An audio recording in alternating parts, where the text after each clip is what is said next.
Hello everyone, welcome back to the Harsha DSC classes. ఈరోజు మనం ఈ వీడియోలో వచ్చేసి 9th క్లాస్ సోషల్ జాగ్రఫీకి సంబంధించినటువంటి 4th లెసన్ అయితే చూద్దాము. ఆల్రెడీ 3 లెసన్స్కి సంబంధించిన కంటెంట్ అలాగే ప్రాక్టీస్ బిట్స్ అయితే ఎక్స్ప్లెయిన్ చేయడం జరిగింది. దాని యొక్క లింక్ వచ్చేసి కింద డిస్క్రిప్షన్లో ఇస్తాను. ఎవరైనా ప్రాక్టీస్ చేయాలనుకుంటే ఒకసారి అయితే చెక్ చేసుకోండి. సో ఈ వీడియోలో వచ్చేసి 9th క్లాస్ సోషల్కి సంబంధించి 4th, 5th లెసన్స్ అయితే మనము ఈ వీడియోలో చూద్దాము. ఫస్ట్ వచ్చేసి శీతోష్ణ స్థితి లెసన్కి సంబంధించి చూద్దామండి. క్లైమేట్స్కి సంబంధించి క్రింది వానిలో ప్రపంచంలో అత్యధిక వర్షపాతం నమోదయ్యే ప్రదేశం. ప్రపంచంలో అత్యధిక వర్షపాతం అండి మనకు ఎక్కడ నమోదవుతుంది అంటే మాసిన్రామ్లో అండి. మాసిన్రామ్లో మనకు అత్యధికంగా వర్షపాతం అనేది నమోదవుతుంది. నెక్స్ట్ క్వశ్చన్ చూద్దాము. వేసవి కాలంలో ఉత్తర మైదానాలలో వీచే పవనాలను ఇలా అంటారు.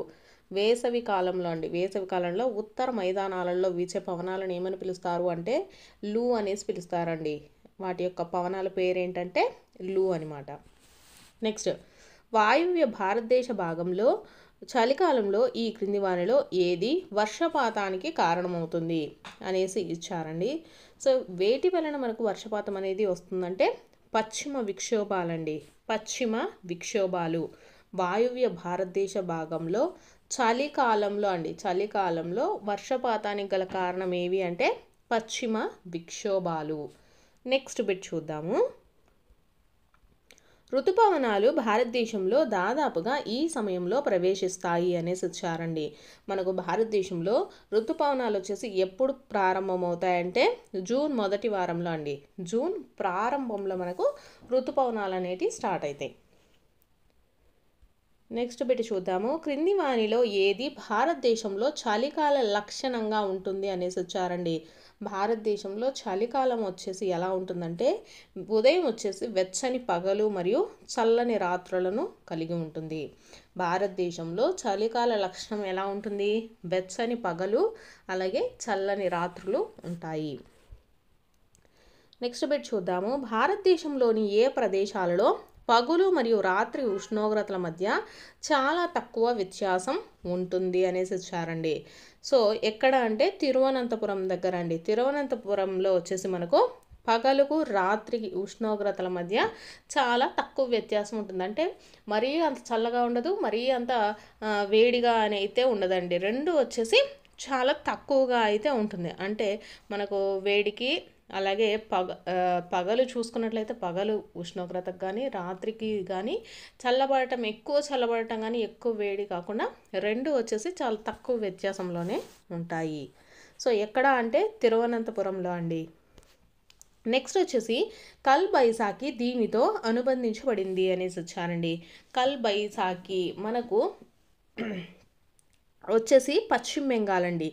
కల్ బైసాఖి దేనితో అనుబంధించబడిందంటే పశ్చిమ బెంగాల్లో తుఫాన్లు వర్షపాతాలు ఉంటాయి కదా, సో వాటిని కల్ బైసాఖి అనేసి పిలుస్తారండి. నెక్స్ట్ బిట్ చూద్దాము. క్రింది వానిలో పశ్చిమ ప్రవాహానికి సంబంధించినది ఏది అనేసి వచ్చారు.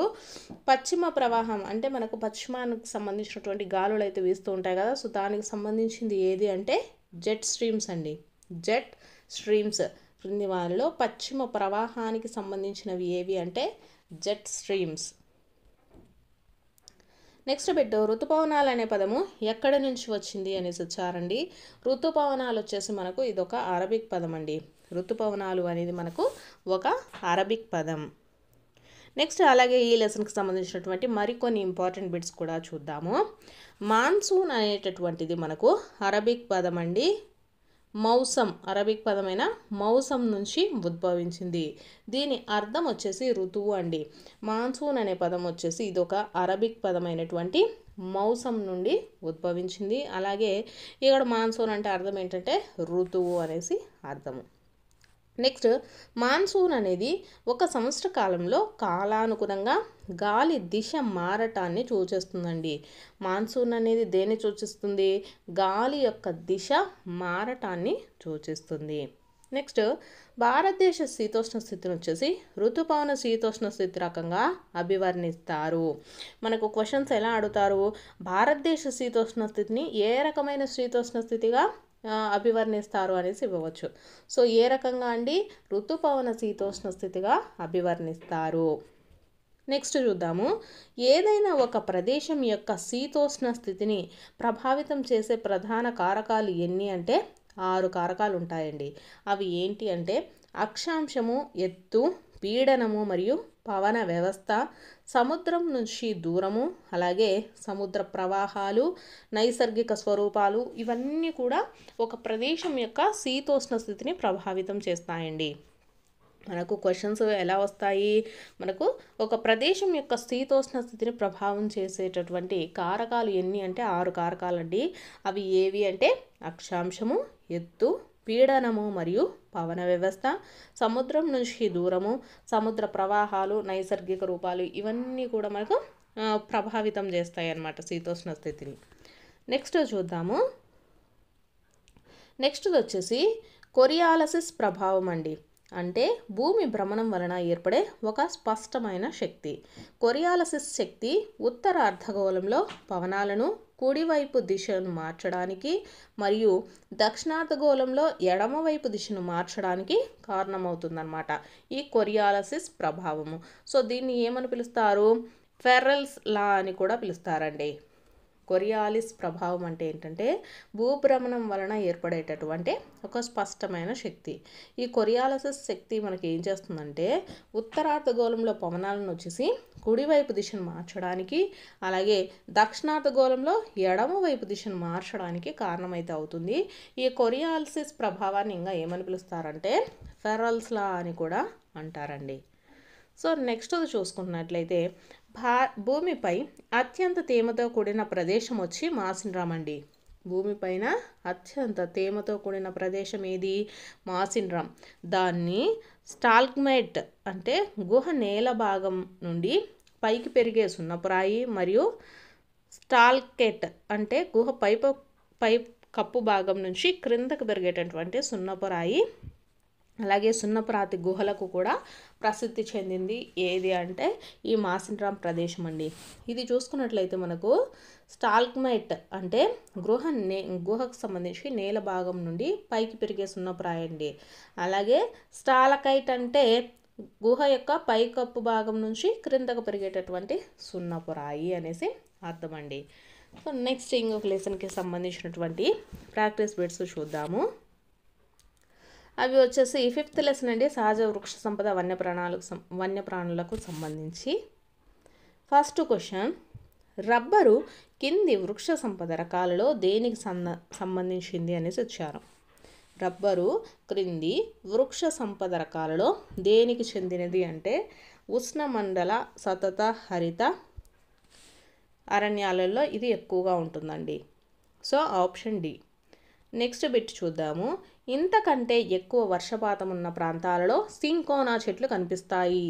మనకు సింకోనా చెట్లు వచ్చేసి ఎక్కడ కనిపిస్తాయి అంటే 100 సెంటీమీటర్ల వర్షపాతం ఉన్న ప్రాంతాలలోనే మనకు ఈ సింకోనా చెట్లు కనిపిస్తాయి. నెక్స్ట్ది, క్రింది వాటిలో సిమ్లాపాల్ బయో రిజర్వాయర్ ఏ రాష్ట్రంలో ఉందనేసి ఇచ్చారండి. సిమ్లాపాల్ బయో రిజర్వాయర్ వచ్చేసి మనకు ఒడిస్సాలో ఉందండి. ఒడిస్సాలో మనకు సిమ్లాపాల్ బయో రిజర్వాయర్ అయితే ఉందన్నమాట. నెక్స్ట్ది, క్రింద ఇచ్చిన భారతదేశం యొక్క బయో రిజర్వాయర్లో దీనిని ప్రపంచ రిజర్వాయర్ నెట్వర్క్లో ఏది చేర్చబడలేదు అనేసి ఇచ్చారండి. సో ప్రపంచ బయో రిజర్వాయర్ నెట్వర్క్లో చేర్చబడినది వచ్చేసి మానస్ అండి. సో మన భారతదేశంలో ఉండేటటువంటి బయో రిజర్వాయర్లలో ప్రపంచ రిజర్వాయర్ నెట్వర్క్లలో వచ్చేసి నీలగిరి, అలాగే గల్ఫ్ ఆఫ్ మన్నార్, పన్నా ఇవన్నీ కూడా చేర్చడం అయితే జరిగింది. నెక్స్ట్ బిట్ చూద్దాము. క్రింది వాటిలో శంఖాకార అడవికి ఉదాహరణ ఏది అనేసి ఇచ్చారండి. శంఖాకార అడవికి ఉదాహరణ వచ్చేసి టైగా అండి. శంఖాకార అడవి వచ్చేసి మనకి ఎక్కడ కనిపిస్తుంది అంటే టైగా ప్రాంతంలో ఉంది. నెక్స్ట్ బిట్ చూద్దాము. ఉష్ణమండల గడ్డి భూములను ఇలా కూడా పిలుస్తారు. ఉష్ణమండల గడ్డి భూములనండి ఏమని పిలుస్తారు? సవన్నాలు అనేసి పిలుస్తారండి. ఉష్ణమండల గడ్డి భూములను సవన్నాలు అనేసి పిలుస్తారు. నెక్స్ట్, గ్రేట్ బ్యారియర్ రీఫ్ దీనికి ప్రసిద్ధి చెందింది. గ్రేట్ బ్యారియర్ రీఫ్ అనేది దేనికి ప్రసిద్ధి చెందింది అంటే పగడపు దిబ్బలకండి. పగడపు దిబ్బలు వచ్చేసి మనకి ఎక్కువగా ఎక్కడ ఉంటాయి? గ్రేట్ బ్యారియర్ రీఫ్ ఆ ప్రదేశంలో ఉంటాయి. నెక్స్ట్ది అమెజాన్ రెయిన్ ఫారెస్ట్ ఇక్కడ ఉంది అనేసి ఇచ్చారండి. అమెజాన్ రెయిన్ ఫారెస్ట్ వచ్చేసి మనకు ఎక్కడ ఉంది? దక్షిణ అమెరికాలో మనకు అమెజాన్ రెయిన్ ఫారెస్ట్ అయితే ఉంది. నెక్స్ట్ది రెడ్ డేటా బుక్, దీని యొక్క రికార్డు. రెడ్ డేటా బుక్ అనేది ఏంటంటే మనకు అంతరించిపోతున్నటువంటి జాతుల యొక్క వృక్ష సంపదకు సంబంధించి అలాగే జంతుజాలానికి సంబంధించి కానీ ఎక్కడైతే మనకు జంతుజాలం అంతరించిపోతుంటుందో వాటిని రెడ్ డేటా బుక్లో అయితే జాయిన్ చేయడం జరుగుతుందన్నమాట. సో రెడ్ డేటా బుక్ అనేది దేని యొక్క రికార్డు అంటే అంతరించిపోతున్నటువంటి జాతులకు సంబంధించింది. నెక్స్ట్ చూద్దాము ఈ లెసన్కి సంబంధించి మరికొన్ని ఇంపార్టెంట్ బిట్స్. ప్రపంచంలో 12 పెద్ద జీవ వైవిధ్య దేశాలలో మన భారతదేశం ఒకటి అనమాట. సో దాదాపుగా 47,000 వృక్ష జాతులతో భారతదేశం వృక్ష వైవిధ్యంలో ప్రపంచంలో వచ్చేసి 10వ స్థానంలో ఉందండి. మన భారతదేశం వచ్చేసి వృక్ష వైవిధ్యంలో ఏ స్థానంలో ఉంది? ప్రపంచంలో 10వ స్థానంలో ఉందండి. ఆసియాలో చూసుకున్నట్లయితే 4వ స్థానంలో ఉంది. మన ఆసియా ఖండంలో చూసుకున్నట్లయితే 4వ స్థానము, అలాగే ప్రపంచం మొత్తంలో చూసుకున్నట్లయితే వృక్ష వైవిధ్యంలో అండి 10వ స్థానంలో ఉందన్నమాట. సో మన భారతదేశంలో వచ్చేసి ఎన్ని వృక్ష జాతులు ఉన్నాయి? 47,000 వృక్ష జాతులు అయితే ఉన్నాయండి. నెక్స్ట్ భారతదేశంలో దాదాపు 15,000 పుష్పించే మొక్కలు ఉన్నాయి. ఇవి ప్రపంచంలోని మొత్తం పుష్పించే మొక్కల్లో 6% వాటాను కలిగి ఉన్నాయండి. అంటే మనకు ప్రపంచంతో పోల్చుకుంటే మన భారతదేశంలో మొత్తం ఎన్ని పుష్పించే మొక్కలు ఉన్నాయి? 15,000 మొక్కలు అయితే ఉన్నాయండి.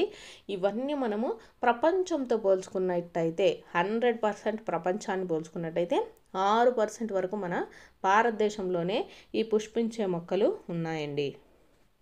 నెక్స్ట్ది భారతదేశంలో సుమారు 90,000 జంతు జాతులు ఉన్నాయండి. మన భారతదేశంలో మొత్తం ఎన్ని జాతులు ఉన్నాయి? 90,000 జంతు జాతులు అయితే ఉన్నాయి. నెక్స్ట్ వృక్షజాలము అంటే ఫ్లోరా అనే పదాన్ని నిర్దిష్ట ప్రాంతము లేదా కాలానికి చెందిన మొక్కలను సూచించడానికి ఉపయోగిస్తారు. అదేవిధంగా జంతుజాతులను అంటే జంతుజాలంను ఫోనాగా పేర్కొంటారండి.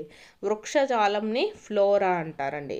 వృక్షజాలం అంటే ఫ్లోరా, అలాగే జంతుజాలాన్ని ఫోనాగా పేర్కొనడం జరుగుతుంది.